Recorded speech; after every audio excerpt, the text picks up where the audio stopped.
నమస్కారం LTV news కి స్వాగతం ముందుగా bulletin headlines CM relief fund కు విరాళాల విలువ దాతలను అభినందించిన ముఖ్యమంత్రి చంద్రబాబు వర్షాల కారణంగా నష్టపోయిన ప్రజలకు అందుతున్న సాయంపై మంత్రులు అధికారులతో ముఖ్యమంత్రి చంద్రబాబు సమీక్ష నష్టపోయిన ప్రతి ఒక్కరికి ప్రభుత్వం సాయం చేయాలని ఆదేశం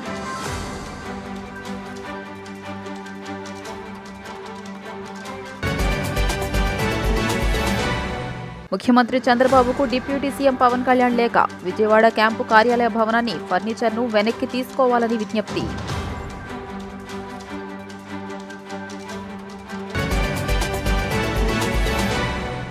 అనూహ్య వరదలతో నిర్వసితులైన బాధితులకు ఆపణ హస్తం అందించేందుకు దాతలు స్వచ్ఛందంగా ముందుకొస్తున్నారు. సచివాలయంలో ముఖ్యమంత్రి చంద్రబాబును కలిసి పలువురు విరాళాలు అందజేశారు. కష్టాల్లో ఉన్న బాధితులను ఆదుకునేందుకు తోడ్పాటునిచ్చిన దాతలను సీఎం అభినందించారు. వరద బాధితుల కోసం ముఖ్యమంత్రి సహాయ నిధికి విరాళాలు కొనసాగుతున్నాయి. రెడ్డి ల్యాబ్స్ ప్రతినిధి నారాయణ రెడ్డి 5 కోట్ల రూపాయల చెక్కును సీఎం చంద్రబాబుకు అందించారు. ఆంధ్ర షుగర్స్ లిమిటెడ్ తరపున పెండ్యాల అచ్యుతరామయ్య 2 కోట్ల రూపాయలు ఇచ్చారు. విక్రమ్ నారాయణరావు కుటుంబ సభ్యులు 1,55,00,000, వసుధ ఫార్మా తరపున వెంకటరామరాజు 1 కోటి, ఏఎంఆర్ గ్రూప్ తరపున మహేశ్వరరెడ్డి మరో 1 కోటి రూపాయల చెక్కు ఇచ్చారు. హిందూపురం ఎమ్మెల్యే నందమూరి బాలకృష్ణ, అక్కినేని వెంకట్, వినుకొండ ఎమ్మెల్యే జీవి ఆంజనేయులు, క్రెడాయి తరపున వైవి రామారావు 50 లక్షల రూపాయల చెక్కును సీఎంను కలిసి అందించారు. పత్తికొండ నియోజకవర్గ నేతలు ఎమ్మెల్యే కేఈ శ్యాంబాబు 2.30 కోట్ల రూపాయల చెక్కు అందజేశారు. మైసూరుకు చెందిన గణపతి సచ్చిదానంద ఆశ్రమం 25 లక్షలు, కోనేరు విమలాదేవి 25 లక్షలు, కోనేరు ప్రదీప్ 25 లక్షలు, ఆర్కే ఇన్ఫ్రా కార్పొరేషన్ తరపున రెడ్డప్పగారి శ్రీనివాసరెడ్డి 20 లక్షల రూపాయలు ఇచ్చారు. సినీ హీరో జొన్నలగడ్డ సిద్ధార్థ 15 లక్షల రూపాయలు, ఫ్రాంక్విన్ ఫార్ములేషన్స్ ప్రైవేట్ లిమిటెడ్ 15 లక్షలు, మంత్రి మండిపల్లి రాంప్రసాద్ రెడ్డి ద్వారా the contract carriage bus owners welfare association 15 లక్షల రూపాయలు సీఎంకు అందించారు. భారీ వర్షాలు వరదల కారణంగా తీవ్రంగా నష్టపోయిన ప్రజలను ఆదుకునేందుకు ప్రభుత్వం సిద్ధమవుతోంది. ఇప్పటికే మొదలైన నష్ట పరిహార వివరాల సేకరణ ప్రక్రియపై సీఎం చంద్రబాబు రివ్యూ చేశారు. వరదల కారణంగా 2,13,456 ఇళ్లు నీట మునిగినట్టు ప్రభుత్వం అంచనా వేస్తోందని తెలియజేశారు. సచివాలయంలో మంత్రులు అధికారులతో సమీక్ష చేసిన ముఖ్యమంత్రి చంద్రబాబు ప్రతి బాధితుడికి ప్రభుత్వం సాయం అందేలా చూడాల్సిన అవసరం ఉందని చెప్పారు. ఎన్యూమరేషన్ పక్కగా జరగాలని, నష్టపోయిన ప్రతి ఒక్కరికి ప్రభుత్వ సాయం చేయాలని తెలియజేశారు. సహాయ చర్యలపై ప్రజలు సంతృప్తితో ఉన్నారని, పరిహారం విషయంలో శాస్త్రీయంగా ఆలోచన చేసి జాబితా రూపొందించాలని అన్నారు. నష్టం అంచనాలు పూర్తి చేస్తే 17వ తేదీ బాధితులకు సాయం అందిద్దామని పేర్కొన్నారు. ఎన్యూమరేషన్ జరుగుతున్న విధానాన్ని, వివరాలను ముఖ్యమంత్రికి అధికారులు వివరించారు. ఇల్లు పూర్తిగా మునిగి ఆస్తి నష్టం జరిగిన వారితో పాటు మొదటి ఫ్లోర్లో ఉన్న వారికి సైతం సాయం ప్రకటించాలని ప్రభుత్వం యోచిస్తోంది. వరద కారణంగా ఇంట్లో వస్తువులు అన్నీ పాడైపోయిన మొదటి అంతస్తు వారికి ఒక మొత్తం, 2వ ఫ్లోర్ నుంచి ఆపైన ఉన్న వాళ్ళకి కొంత మొత్తం ఇవ్వాలని ప్రభుత్వం ఆలోచన చేస్తోంది. అలాగే దెబ్బతిన్న ద్విచక్ర వాహనాలకు కూడా పరిహారం ఇచ్చే ఆలోచన చేస్తున్నారు. పూర్తిగా ఇల్లు దెబ్బతిన్న వారికి ప్రభుత్వ నిబంధనల ప్రకారం కొత్త ఇల్లు నిర్మించి ఇవ్వనున్నారు. ఎన్యూమరేషన్ ప్రక్రియ పూర్తి అయిన తర్వాత ఆర్థిక సాయంపై ప్రభుత్వం ఒక నిర్ణయం తీసుకోనుంది. ఇందులో ఇప్పటి వరకు 84,505 ఇళ్లలో నష్టం అంచనా లెక్కలు పూర్తయ్యాయి. వేలాది ద్విచక్ర వాహనాలు, కార్లు, ఆటోలు డ్యామేజ్ అయ్యాయి. 2,14,698 హెక్టార్లలో పంటలు దెబ్బతిన్నాయి. వీటికి కూడా పరిహారం అందించనున్నారు. ఎన్యూమరేషన్లో రీవెరిఫికేషన్ జరిపి ప్రతి బాధితుడికి జరిగిన నష్టాన్ని సేకరిస్తున్నామని అధికారులు సీఎంకు వివరించారు. ఈ సమీక్షలో మంత్రులు వంగలపూడి అనిత, పయ్యావుల కేశవ్, అనగాని సత్యప్రసాద్, పి నారాయణ, నాదెండ్ల మనోహర్తో పాటు ఆయా శాఖల అధికారులు పాల్గొన్నారు. AP deputy CM Pawan Kalyan ముఖ్యమంత్రి చంద్రబాబుకు లేఖ రాశారు. మంగళగిరిలోని తన నివాసాన్ని ఇకపై క్యాంపు కార్యాలయంగాను ఉపయోగించుకుంటానని వెల్లడించారు. అందుకే విజయవాడలో కేటాయించిన క్యాంపు కార్యాలయాన్ని ఫర్నిచర్, ఇతర సామాగ్రి సహా వెనక్కి తీసుకోవాలని ప్రభుత్వాన్ని కోరుతున్నానని పవన్ తన లేఖలో పేర్కొన్నారు. విజయవాడలో ఎంతో విశాలమైన క్యాంపు కార్యాలయాన్ని తనకు కేటాయించడం పట్ల చంద్రబాబుకు కృతజ్ఞతలు తెలియజేశారు. ఇకపై మంగళగిరిలోని నివాసం నుంచే కార్యకలాపాలు కొనసాగించాలని నిర్ణయించుకున్నందున విజయవాడ క్యాంపు కార్యాలయాన్ని ప్రభుత్వానికి తిరిగి అప్పగిస్తున్నానని జనసేనాని వివరణ ఇచ్చారు. ఏలేరు ఆధునీకరణపై వైఎస్ఆర్ రాజశేఖర్ రెడ్డికి ఉన్న చిత్తశుద్ది చంద్రబాబు, జగన్లకు లేదని ఏపీ కాంగ్రెస్ అధ్యక్షురాలు వైఎస్ షర్మిల అన్నారు. రైతులను ఏలేరు నిండా ముంచిందని, 1000 ఎకరాలు నీట మునిగాయని తెలియజేశారు. కాకినాడ జిల్లా పెద్దపురం మండలంలో ముంపు ప్రాంతాలను ఆమె పరిశీలించారు. రైతులకు 25,000 రూపాయల పరిహారం ఇవ్వాలని డిమాండ్ చేశారు. రాష్ట్రంలో వరద విలయానికి గత ప్రభుత్వమే కారణమంటున్న సీఎం చంద్రబాబు వ్యాఖ్యలపై జగన్ సమాధానం చెప్పాలని పీసీసీ అధ్యక్షురాలు షర్మిల డిమాండ్ చేశారు. కాకినాడ జిల్లా పెద్దాపురం శివారులో ఏలూరు కాలువను నీట మునిగిన పంట పొలాలను వైఎస్ షర్మిల పరిశీలించారు. షర్మిలతో రైతులు మాట్లాడుతూ ఏలూరు పూడిక తీయకపోవడం వలన తీవ్రంగా నష్టపోయామని, నష్టపరిహారాన్ని రైతులకు కాకుండా కౌలు రైతులకు ఇప్పించేలా తమ సమస్యను ప్రభుత్వం దృష్టికి తీసుకెళ్లాలని విజ్ఞప్తి చేశారు. ఈ సందర్భంగా షర్మిల మీడియాతో మాట్లాడుతూ ప్రభుత్వం ఎకరాకు 10,000 రూపాయలు కాకుండా 25,000 రూపాయల పరిహారాన్ని తక్షణం ఇవ్వాలన్నారు. ఏలూరు ఆధునీకరణపై వైఎస్ఆర్కి ఉన్న చిత్తశుద్ధి చంద్రబాబు జగన్కు లేదన్నారు. రైతులను ఏలూరు నిండా ముంచిందని, వేల ఎకరాల పంట నీట మునగడంతో కౌలు రైతులకు కోట్ల రూపాయల నష్టం వాటిల్లిందన్నారు. రాజశేఖర్ రెడ్డి మరణం తర్వాత ఏలూరు మరమ్మతుల మీద ఎవరూ దృష్టి పెట్టలేదని మండిపడ్డారు. మరమ్మతులు లేకపోవడంలో రైతులు దారుణంగా నష్టపోయారని, ఒక్కో రైతు ఇప్పటి వరకు 30,000 రూపాయల వరకు పెట్టుబడి పెట్టారని అన్నారు. రైతులు పెట్టిన పెట్టుబడి మొత్తం వరద పాలు అయిందన్నారు. మోడర్నైజేషన్, ఆధునీకరణ జరగకపోవడం వల్ల ఈరోజు ఇంత ఘోర విపత్తు ఇక్కడ చూస్తున్నాం. ఇంతునిందమ్మా కాలువ, మొత్తం అంతా పుడుకుపోయింది, ఇంత అయింది అని రైతులు చెప్తున్నారు. ఎక్కడికెక్కడ గన్లు పడ్డాయి. కెనల్స్ మీద ఎవరే గాని వర్క్స్ చేయలేదు. పుడికలు తీయడం అయితేనేమి, గన్లు నింపడం అయితేనేమి, మోడర్నైజేషన్ అయితేనేమి ఎవరూ ఏది చేయలేదు. కాబట్టే ఈరోజు ఇంత ఘోర విపత్తు అని ఇంతమంది రైతులు చెప్తున్నారు. ఒక్కొక్క రైతుకు ఎంత పెట్టుబడి అయింది అన్నా అని అడిగితే కనీసం 30,000 అయిందమ్మా ఎకరానికి అని చెప్తున్నారు. 30,000 ఖర్చు పెట్టాం, మేమంతా కౌలు రైతులమే. కనీసం ప్రభుత్వం ఇచ్చే రైతు భరోసా అయినా, ఇన్పుట్ సబ్సిడీ అయినా ఏవి మాకు అందలేదు. మొత్తం అప్పులు తెచ్చి, అరువు తెచ్చి, కొట్లల్లో మందుల దగ్గర అయితేనేమి, విత్తనాల దగ్గర అయితేనేమి అరువులు తెచ్చుకొని ఈరోజు మేము అప్పు తెచ్చి మరి కనీసం 30,000 రూపాయలు ప్రతి ఎకరాకు పెట్టడం జరిగింది. బొడమేరు చూస్తున్నాం. చంద్రబాబు గారు, జగన్మోహన్ రెడ్డి గారు ముఖ్యమంత్రులుగా 5 సంవత్సరాలు ఉన్నారు. కానీ బొడమేరు కారణంగా ఈరోజు విజయవాడ అంతా వరదైపోయింది. కారణం ఎవరా అని చూస్తే ఎన్క్రోచ్మెంట్స్ ని క్లియర్ చేయనందుకు ఈరోజు బొడమేరు ట్రాజడీని చూస్తున్నాం. చంద్రబాబు గారే చెప్తున్నారు 6 లక్షల రైతులు, 6 లక్షల ఎకరాలలో పంట నష్టం జరిగింది అని. ప్రతి రైతు కనీసం 30,000 రూపాయలు ఖర్చు పెట్టానని చెప్తున్నాడు. నిన్న చంద్రబాబు గారు వచ్చారు, ఇదే జిల్లాకు వచ్చారు, 10,000 రూపాయలు ఇస్తామని చెప్పారు. కానీ చంద్రబాబు గారు 10,000 రూపాయలు సరిపోదంటున్నారు రైతులు. కనీసం 25,000, 25,000 ఇయ్యకపోతే మేము కనీసం అప్పులు కూడా తీర్చుకునే పరిస్థితిలో లేము అని చెప్తున్నారు. గత ప్రభుత్వం జగన్మోహన్ రెడ్డి గారు 4,000 కోట్ల రూపాయలు ప్రతి సంవత్సరం రైతుల పంట నష్టపరిహారం కోసం పక్కన పెడతామని చెప్పి రైతుల్ని మోసం చేశారు. మీరు మళ్ళీ అదే చేయకండి. రైతుల్ని ఆదుకుంటామని చెప్పారు, 10,000 ఇస్తామని చెప్పారు. దయచేసి దాన్ని 25,000 చేయకపోతే ఈ కౌలు రైతులు, ఖర్చు పెట్టుకున్న రైతులకి ఇవ్వకపోతే వీళ్ళు కోలుకోవడం అసాధ్యం. మళ్ళీ చెప్తున్నాం, చంద్రబాబు గారికి కనీసం 6 లక్షల ఎకరాలలో పంట నష్టం అని మీరే చెప్తున్నారు. ప్రతి ఎకరాకి కనీసం 20,000, 25,000 చంద్రబాబు గారు వెంటనే కౌలు రైతు ఏ రైతు అయితే ఖర్చు పెట్టుకున్నాడో ఆ రైతు చేతికి ముట్టేటట్టు యంత్రాంగం చూడాలని చంద్రబాబు గారిని డిమాండ్ చేస్తుంది కాంగ్రెస్ పార్టీ. ఈ నెల 17 నుండి అక్టోబర్ 2వ తేదీ వరకు రాష్ట్ర వ్యాప్తంగా స్వచ్ఛతా హీ సేవ కార్యక్రమాన్ని విజయవంతంగా నిర్వహించాలని ప్రభుత్వ ప్రధాన కార్యదర్శి నీరబ్ కుమార్ ప్రసాద్ అధికారులను ఆదేశించారు. రాష్ట్ర వ్యాప్తంగా పరిశుభ్రత అవగాహన కార్యక్రమాలను ఈ నెల 17 నుండి ప్రారంభించి పక్షం రోజుల పాటు నిర్వహించాలన్నారు. స్వచ్ఛతా హీ సేవా కార్యక్రమానికి సంబంధించి రాష్ట్ర సచివాలయంలో వివిధ లైన్ డిపార్ట్మెంట్ల కార్యదర్శులతో రాష్ట్ర స్థాయి తొలి స్టీరింగ్ కమిటీ సమావేశం, జిల్లా కలెక్టర్లతో వీడియో సమావేశం నిర్వహించారు. ఈ సందర్భంగా సీఎస్ మాట్లాడుతూ ఈ పరిశుభ్రత ప్రచార కార్యక్రమం ఈ నెల 17న ప్రారంభమై పక్షం రోజుల పాటు అనగా గాంధీ జయంతి అక్టోబర్ 2 వరకు నిర్వహించాలని చెప్పారు. ఇందుకు సంబంధించి సన్నాహక కార్యక్రమం ఈ నెల 14 నుండి ప్రారంభమవుతుందన్నారు.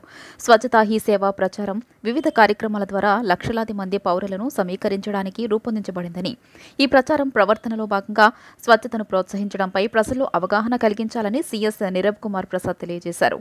రాబోయే స్వచ్ఛతా హీ సేవ ప్రచారం 2024 కోసం సన్నాహకాలపై సీఎస్ అధికారులకు దిశానిర్దేశం చేశారు. 17 సెప్టెంబర్ నుండి అన్ని జిల్లాల పట్టణ స్థానిక సంస్థల క్లీనినెస్ టార్గెట్ యూనిట్ల పరివర్తనను ప్రారంభించాలని పేర్కొన్నారు. పట్టణ మరియు గ్రామీణ ప్రాంతాల కేంద్రాల్లోనూ సామూహిక పరిశుభ్రత డ్రైవ్లను నిర్వహించాలని అన్నారు. ఈ కార్యక్రమ పర్యవేక్షణకు రాష్ట్ర స్థాయిలో సీఎస్ అధ్యక్షతన రాష్ట్ర స్టీరింగ్ కమిటీ, జిల్లా స్థాయిలో జిల్లా కలెక్టర్ అధ్యక్షతన జిల్లా కమిటీలు ఏర్పాటై ప్రచారాన్ని పర్యవేక్షించడానికి ఒక నోడల్ అధికారిని నియమించడం జరుగుతుందని తెలియజేశారు.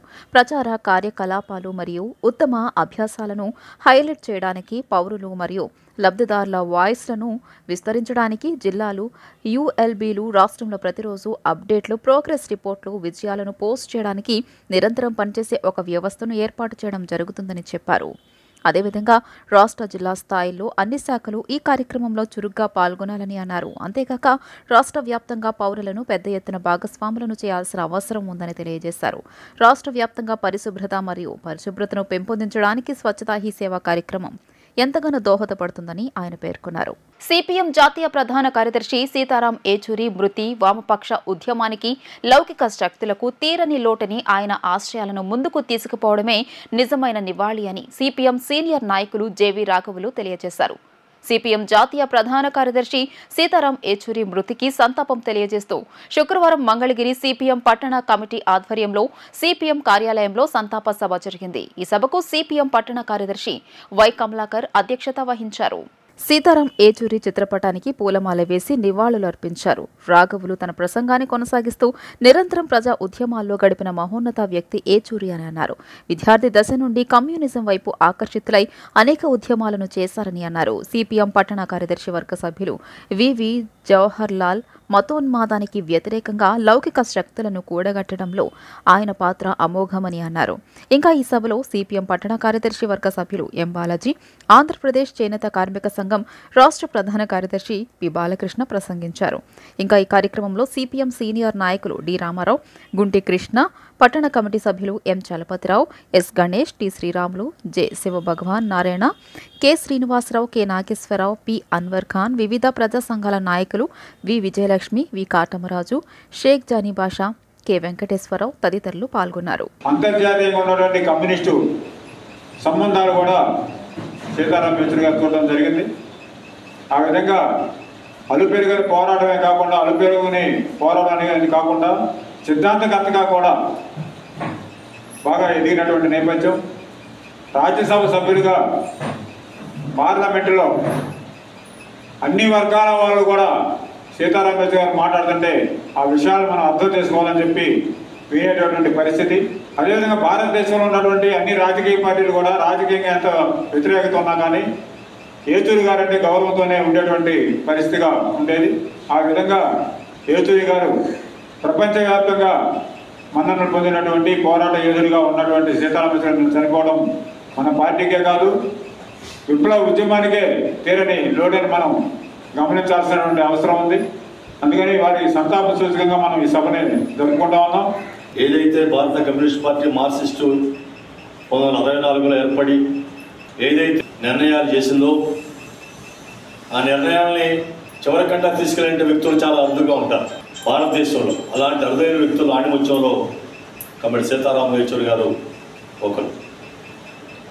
1952లో అతను జన్మించి 75 నుండి చిన్న వయసులోనే కమ్యూనిస్ట్ పార్టీ వైపు, ప్రజా ఉద్యమాల వైపు ఆకర్షింపబడి భారత కమ్యూనిస్ట్ పార్టీలో మొదటి దశ ఏదైతే ఉందో ఆ దశ నుంచి ప్రారంభమైంది ఆయన జీవితం.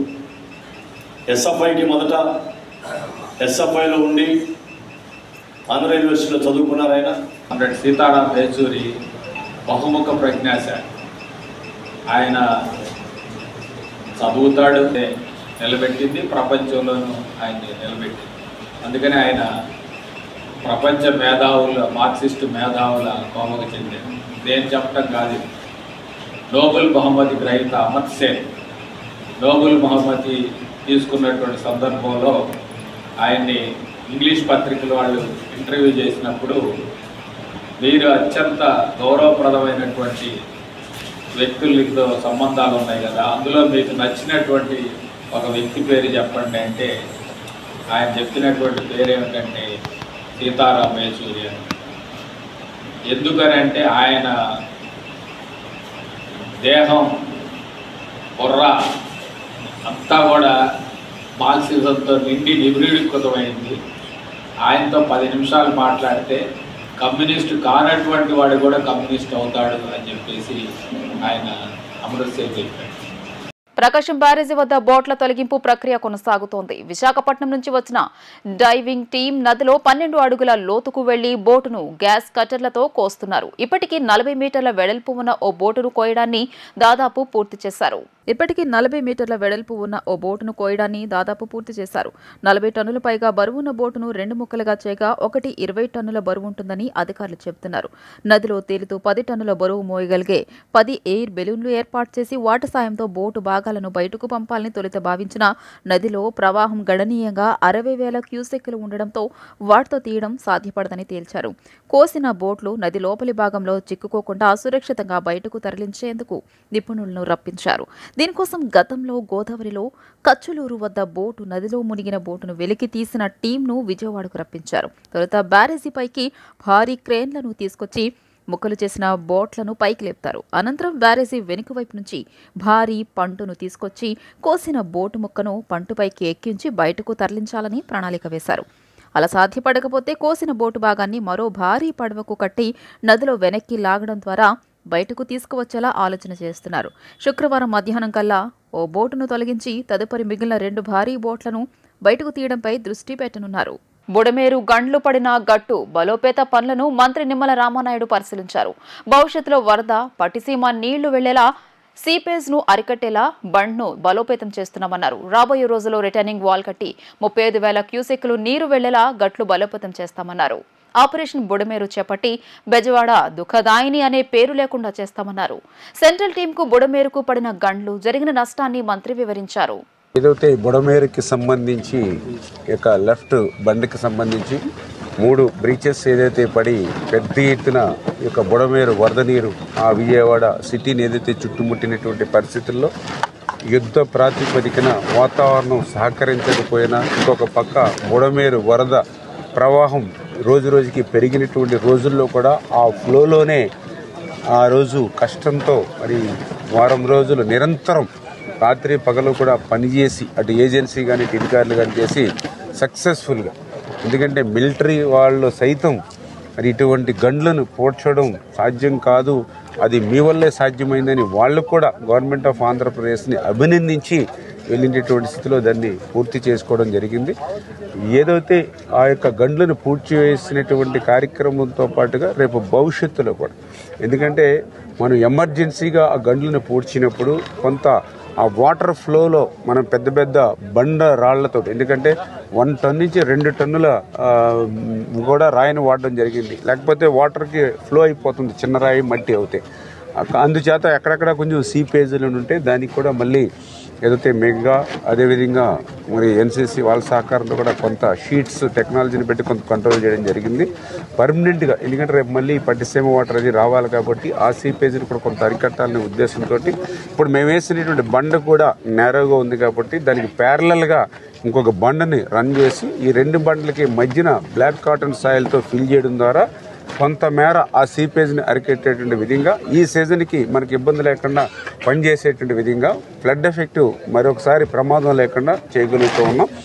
ఈ పనులు పూర్తయిన తర్వాత రేపు రాబోయేటువంటి రోజుల్లో చంద్రబాబు నాయుడు గారు కానీ ఎన్డీఏ ప్రభుత్వం కానీ చాలా క్లియర్గా ఏదైతే ఈ బండని ఇంకా స్ట్రెంగ్తన్ చేసుకోవాలి, అందులో పర్టికులర్గా ఇప్పుడు ఏదైతే గడ్లు పడినటువంటి ప్రాంతంలోనే ఎప్పుడు ఫ్లడ్స్ వచ్చినా కూడా అదే ప్లేస్లో పడుతుంది, ఎందుకంటే పులివాగు చేసేటువంటి వాటర్ కూడా డైరెక్ట్గా పడుతుంది.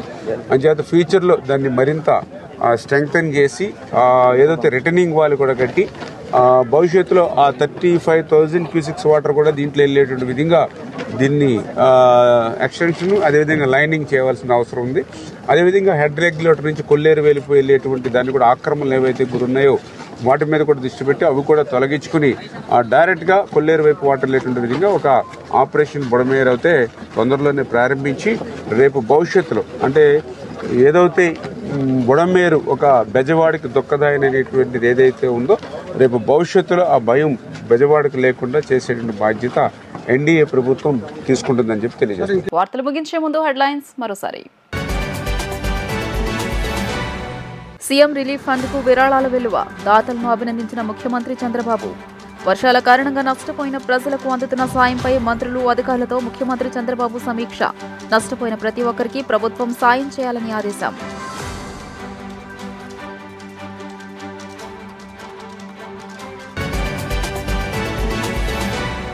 ముఖ్యమంత్రి చంద్రబాబుకు డిప్యూటీ సీఎం పవన్ కళ్యాణ్ లేఖ. విజయవాడ క్యాంపు కార్యాలయ భవనాన్ని ఫర్నిచర్ను వెనక్కి తీసుకోవాలని విజ్ఞప్తి.